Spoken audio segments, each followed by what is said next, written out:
Chiamaka met Ikenna when he had nothing. She was the quiet girl from the neighborhood, raised by a mother who sold vegetables in the market and a father who worked as a tailor. Ikenna, on the other hand, was just a struggling young man with big dreams but empty pockets. He lived in a cramped one-room apartment with a leaking roof and no steady job. But his charm and ambition made people believe he would make it one day. When others laughed at him for dreaming too big, Chiamaka believed in him. She saw something in Ikenna that no one else did: a fire, a hunger, a promise of greatness waiting to bloom. While her friends chased men with cars and money, she chose Ikenna, the man with nothing but a heart full of dreams. She was the one who encouraged him when he wanted to quit. When he couldn't afford rent, she took money from her savings, money she had been keeping to further her education, to help him pay. When his business ideas failed one after another, she reassured him, never once making him feel like a failure. One night, after Ikenna lost another investment, he sat outside, head in his hands, defeated. Maybe I'm just meant to be poor, he muttered. Chiamaka knelt in front of him and held his face. You are meant to be great, Ikenna. We will fight together. I believe in you. And so, they fought. Before we go further, please don't forget to subscribe for more thrilling African folk tales. You won't want to miss the next part. Chiamaka worked two jobs while Ikenna pursued his dreams. During the day, she was a teacher at a small private school. At night, she sold roasted corn by the roadside. The long hours drained her, but she never complained. When she made extra money, she bought him second-hand suits so he could look presentable in front of potential investors. She cooked, she cleaned, she supported. When Ikenna got sick from exhaustion, she stayed up all night, pressing a wet towel to his forehead, whispering prayers. When his friends mocked him, calling him Mr. Big Dreams with empty pockets, she defended him fiercely. At one point, her mother asked, Chiamaka, are you sure this man is worth all this struggle? And she simply smiled. One day, he will make it. And when he does, he will remember who stood by him. She gave everything, even when she had nothing left to give. After years of struggle, he finally landed a deal that changed his life. He started a business importing electronics, and within a few years, he was a wealthy man. He moved them into a mansion, bought expensive cars, and dined at restaurants where the bills could feed an entire family for a month. Chiamaka finally stopped working, though she hesitated at first because she did not want to just stay idle at home. He told her she deserved to rest, to enjoy the fruits of their labor. She had been with him when they had nothing, and now she was with him when they had everything. But something was changing. Ikenna started staying out late. He surrounded himself with flashy friends, men who loved money more than loyalty. Chiamaka noticed the way he looked at younger women, the ones with expensive wigs and designer bags. She convinced herself it was nothing until it wasn't. Ikenna no longer came home as early as he used to. He was now a man of meetings, late-night calls, and expensive suits. He stopped confiding in Chiamaka, the man who once sat by her side, planning their future together, now made plans without her. Chiamaka noticed the shift first in the small things. How he no longer asked about her day, how he would leave for work without the usual kiss on her forehead, how, even when he was home, he seemed elsewhere. Then came the lies. He would say he had meetings, but Chiamaka knew better. She could smell a different perfume on his shirts. She saw the strange numbers that called him late at night. When she confronted him, he dismissed her concerns. You worry too much, Chiamaka. I'm just building our future. But in her heart, she knew she was already losing him. Then came Lola. She was younger, bold, and she knew exactly what she wanted: power and wealth. And Ikenna, blinded by his newfound success, fell into a trap like a moth to a flame. Ikenna met Lola at a business conference. She was young, stunning, and knew exactly how to flatter a man like him. She giggled at his jokes, called him sir, and admired his wealth openly. She made him feel powerful. For the first time in years, Ikenna began to see Chiamaka differently. She was no longer the vibrant, exciting girl who believed in his dreams. She was just there, a wife, a reminder of the past he wanted to forget. One evening, Chiamaka saw a message on his phone. Good night, my love. I can't wait to see you tomorrow. Her heart stopped. The same man who once knelt before her, promising her forever, was now entertaining another woman. Tears welled in her eyes, but she wiped them quickly. She had fought too hard for this marriage. She wasn't about to lose. When Chiamaka confronted Ikenna, he laughed. Are you seriously jealous? Ikenna said. She is just a business associate. Stop acting insecure. But the perfume on his shirts, the late nights, and the sudden change in attitude told a different story. The more Chiamaka tried to hold on, the more Ikenna pulled away. And then, one evening, he didn't come home. The next morning, he walked in with a cocky smile. I slept at the hotel, he said, as if it was normal. Chiamaka looked at him, her chest tightening. Ikenna, do you still love me? He didn't answer. Silence is louder than words. Ikenna sat in his sleek new office, leaning back in his leather chair. Across from him, Lola laughed at something he had said, her perfectly manicured fingers twirling her long curls. You're different from other men, she purred. I like that, Ikenna smirked. I only associate with the best. Lola reached across the table, tracing a finger over his wristwatch. Then let's go out tonight, somewhere expensive. Ikenna hesitated. Chiamaka had called earlier, reminding him about their son's school fees. He had promised to sort it out. But looking at Lola, at the way she admired him, made him feel powerful. I'll pick you up at 8, he said, ignoring the nagging feeling in his gut. That night, he spent money like water, paying for imported wine, expensive meals, and a private booth at a high-end lounge. It felt good until he checked his account balance the next morning. The school fees, he brushed it aside. The business was growing. He'd replaced the money before Chiamaka even noticed. But deep down, he knew he was lying to himself. Chiamaka continued to notice the changes.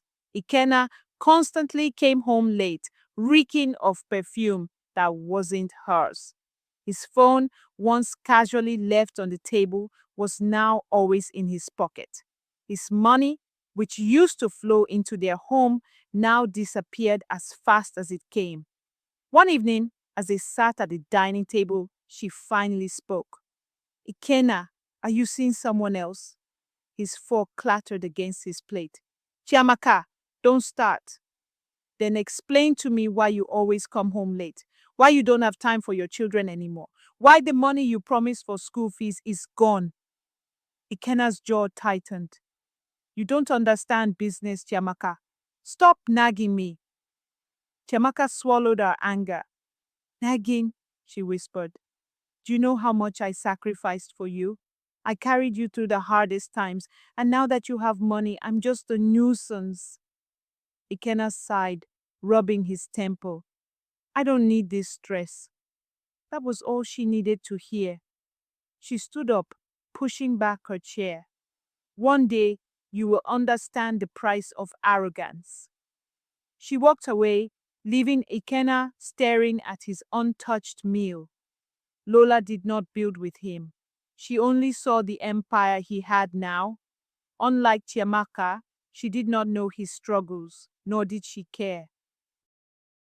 She dripped in designer dresses and whispered sweet words into his ears, words that made him feel invincible. You deserve more, she told him. Why settle for less? Ikenna listened. Soon he started finding faults in Chiamaka. She was too simple, too quiet, too ordinary. He convinced himself that he had outgrown her, that his wealth demanded a woman who looked the part. And so, one evening, in the same house Chiamaka had struggled to help him build, Ikenna told her the words that shattered her world. I think we need space. This marriage, it's not working. Chiamaka looked at him, her eyes searching his face for the man she once knew. Ikenna, I have been with you since the beginning. What changed? He did not answer, because he knew the truth. He had changed. Chiamaka could have fought for him. She could have begged, shouted, pleaded for him to see sense. But she didn't. She simply nodded, packed her things, wiped the tears on her face, and walked away from the man who had once been her whole world. And Ikenna? He barely looked back, because in his mind, he was finally free a few months later. Ikenna didn't think much about Chiamaka's words until things started changing. A major deal that was supposed to bring in millions fell through. His supplier, frustrated with unpaid debts, cut him off. The bank, where he had taken multiple loans, sent him a warning letter. And Lola, she had started growing distant. Let's go out tonight, Ikenna suggested one evening. Lola glanced at him, unimpressed. You keep taking me to the same places, she said. Why haven't you taken me on a vacation yet? All these other men are flying their women to Dubai, London. And me, nothing. Ikenna laughed nervously.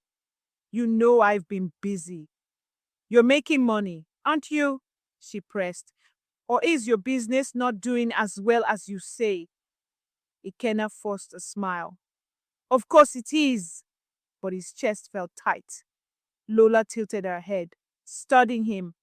You better not be lying to me, Ikenna. His smile faltered, because for the first time he realized that if he lost his wealth, he would lose Lola too. Days turned into weeks, and the cracks in Ikenna's empire deepened. The clients he once bragged about began pulling out of deals. Suppliers refused to deliver without full payment. His employees whispered behind his back, sensing his desperation. One evening, his bank called. Mr. Ikenna, you're 3 months behind on your loan repayment. If we don't receive payment within 7 days, we'll be forced to seize your properties. His heart pounded. 7 days? That's impossible. We don't deal in impossibilities, sir. The banker said coldly. Find the money. He hung up, gripping his head in his hands. That night, he went to Lola's apartment. She opened the door in a silk robe, her face glowing from a skincare routine that Ikenna's money had paid for. What's wrong with you? She asked, eyeing his stressed expression. I need money, he admitted. Lola blinked. Then she laughed. Lola, please, he begged. Her laughter died. She looked at him, her eyes calculating. You mean to tell me you're broke? She asked. Ikenna, I don't date broke men. He reached for her hand, but she stepped back. Lola, please, I can fix this. She shook her head. I don't do struggling. I only deal with men who can provide. I will give you a few days to get back on your feet, but if you cannot, then I have to move on.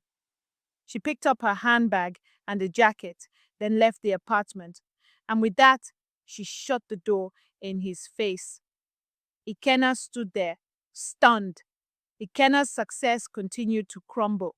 At first, it was just small warning signs, delayed payments from clients, minor disputes with suppliers, a few deals falling through. But soon, things took a turn for the worse. His biggest investor pulled out of a major deal, citing instability in Ikenna's financial management. The bank, which had once practically begged him to take loans, was now demanding repayment. The luxurious lifestyle he had built for himself and Lola was draining his accounts faster than he could refill them. And then, one night, as he sat in his office, drowning in bills and unanswered calls, Lola sent him a simple text. "We need to talk." Ikenna's stomach twisted. He knew what was coming. In the meantime, while Ikenna was busy chasing pleasure, Chiamaka was rebuilding her life. She refused to be broken. She refused to be the woman people pitied. With no husband to rely on, she went back to the one thing she knew best: hard work. She picked up extra shifts at the pharmacy. She saved every penny. She took online courses at night, determined to secure a better future for herself and her children. And slowly, her strength returned. People in the township began to notice her. "That's Ikenna's ex-wife," they whispered. "She still walks with her head high," others observed. Chiamaka did not let their words affect her. She had made peace with the fact that her husband had chosen another woman. But what she did not know was that fate had other plans. When Ikenna arrived at the penthouse he got for Lola that evening, she was already packing her bags. She did not even try to sugarcoat it. "Ikenna," she said, folding her designer dresses into a suitcase. "I can't do this anymore." He stared at her. "Lola, what are you saying?" She sighed, looking almost bored. "I thought you were a man with power, a man who could give me everything. But now, you're just a man with problems." His hands clenched into fists.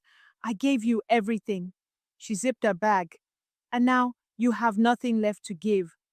"Lola, please," he said, desperation creeping into his voice. "I just need time. I can fix this." She walked up to him and placed a manicured hand on his cheek. "Ikenna, I don't date men who struggle." And with that, she walked out, leaving him standing there, stunned, broken, and alone. And for the first time, he realized what he had lost. Ikenna had never known true fear until that moment. He drove home in silence. But when he arrived, he found the gates locked. The security guard, who had always greeted him with respect, now looked at him with pity. "Sir, the bank came today," the guard said. "They've taken the house." Ikenna's stomach dropped. "What do you mean, taken?" "They seized it. It's no longer yours." Panic clawed at his throat. "And my things? My clothes? My documents?" "They're inside. But they said you have until morning to take what you can." Ikenna felt like the world was caving in. His money was gone. His business was gone. His home gone. He had nothing. Then, for the first time in years, his mind drifted to Chiamaka. Would she take him back? Would she even listen? Ikenna sat alone in the empty penthouse, surrounded by the remains of a life that no longer belonged to him. The designer furniture, the expensive paintings on the walls, the shelves lined with bottles of imported whiskey, all of it felt meaningless now. Lola was gone. His business was failing. The family mansion he had built with Chiamaka gone. And for the first time, he had nowhere to turn. He picked up his phone, scrolling through his contacts, searching for someone, anyone who could help him. But every name that once meant something to him now felt distant. The same friends who had cheered for him when he was throwing money around had gone silent the moment his troubles began. His fingers hovered over one name: Chiamaka. His pride screamed at him to put the phone down, but a part of him, buried deep beneath layers of arrogance and mistakes, whispered that she was the only person who had ever truly cared for him. Would she even pick up if he called? He shut his eyes and let the phone slip from his hands. Number. He was not ready to face her. Not yet. 2 weeks after Lola left, Ikenna's world crashed completely. His creditors were no longer patient. The bank froze his accounts. His car, one of the last things he had left, was repossessed right in front of his eyes. The final blow came when he returned home one evening to find his penthouse locked, evicted. He stood outside in the cold, the weight of his choices crushing him. This was it. This was rock bottom. And there was only one place left for him to go, Chiamaka's place. And he went straight to the woman he once abandoned. Ikenna stood in front of a small 2-bedroom apartment, his heart pounding. Chiamaka's home. She had moved to this modest place after the divorce, focusing on building a new life for herself and their children. He hesitated before knocking. The door opened, and there she was, Chiamaka. She looked different, not just in appearance, but in her aura. There was a quiet strength about her now. The woman who once cried over him was long gone. She stared at him, her expression unreadable. Ikenna, she said, crossing her arms. Why are you here? His throat felt dry. He had played this moment in his head 1,000 times, but now that he was here, he had no words.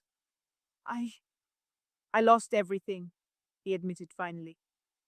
Chiamaka did not flinch. She did not look surprised. I know, she said simply. A long silence passed between them. Then she sighed and stepped aside. Come in. Ikenna sat awkwardly on the couch, staring at the walls of the small apartment. It was neat, warm, and filled with life, something his penthouse had never been. Their son, Toby, and daughter, Annie, peeked at him from the hallway, their eyes filled with uncertainty. Ikenna's heart clenched. How had he let things get to this point? Chiamaka placed a cup of tea in front of him and sat across from him. Tell me the truth, Ikenna, she said. Are you here because you regret what you did, or are you here because you have nowhere else to go? He swallowed hard. He wanted to say he regretted everything. He wanted to tell her he had realized the value of what he had lost. But the truth? I have nowhere else to go. Chiamaka exhaled, shaking her head. At least you're honest. I just need a little help, he continued, his voice small. Just for a while. She leaned back, studying him. Once upon a time, she would have given him everything without a second thought. But now she had to think of herself. Chiamaka did not throw him out, but she did not make things easy for him either. If you are staying here, you will walk, she said firmly. I am not here to carry you. I already have my children to take care of. Ikenna, who once had employees at his beck and call, now found himself doing things he had not done in a long while, washing dishes, sweeping floors, running errands. He resented it at first, but then something changed. He began to listen, to observe. He saw how hard Chiamaka worked to provide for their children, how, even after her long shifts, she would help Toby and Annie with homework, cook dinner, and still find time to study for her courses. She had built a life for herself, a good one. And for the first time, Ikenna saw her not as the woman he had left behind, but as the woman he should have fought for. Days turned into weeks. For the first time in his life, Ikenna learned what it meant to be truly humble. He took on small jobs, construction work, running deliveries, anything to contribute to the household. And with each passing day, something inside him changed. One evening, as he sat with Toby and Annie, helping them with their math homework. Chiamaka watched them from the doorway. You know, she said, leaning against the frame, they used to cry themselves to sleep, asking why their father didn't love them. Ikenna felt like he had been punched in the gut. I was a fool, he admitted. Chiamaka nodded. Yes, you were. But there was no hatred in her voice, just truth, and that hurts more than anything. Months passed. Ikenna found steady work. It was not glamorous, but it was honest. He no longer cared about luxury or wealth. All he wanted was to be a better man for himself, for his children, for Chiamaka. One evening, as he and Chiamaka sat on the balcony, he turned to her. I don't expect you to forgive me, he said, but I need you to know I see everything now and I am sorry. She was silent for a long time. Then she looked at him and said, I forgive you. Ikenna felt his chest tighten. You do? She nodded. But forgiveness doesn't mean forgetting. It doesn't mean things will go back to how they were. He swallowed hard. I understand. She smiled softly. Good. Because for the first time, Ikenna understood that love was not about grand gestures or wealth. It was about respect. And he had learned the hard way that once you lose that, you may never get it back. Moral of the story: never take the loyalty of a good partner for granted. When everything else is gone, they may be the only person who would have stayed. And once you lose them, you may never get them back. If this story gripped you, please subscribe for more, because every choice has a consequence. The end.